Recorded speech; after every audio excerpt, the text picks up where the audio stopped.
Дороги – одна из проблем с глубокими корнями, но на территории региона с этой проблемой успешно справляются. Ежегодно в Нарфаминском городском округе ремонтируют порядка 50-70 дорог. В планах на 2019 год отремонтировать 51 объект.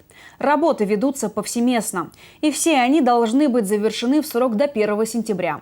Мы обращаем внимание жителей на то, что включение дорог в план ремонта на год осуществляется на основании результатов голосований, которые ежегодно проводятся на портале «Добродел».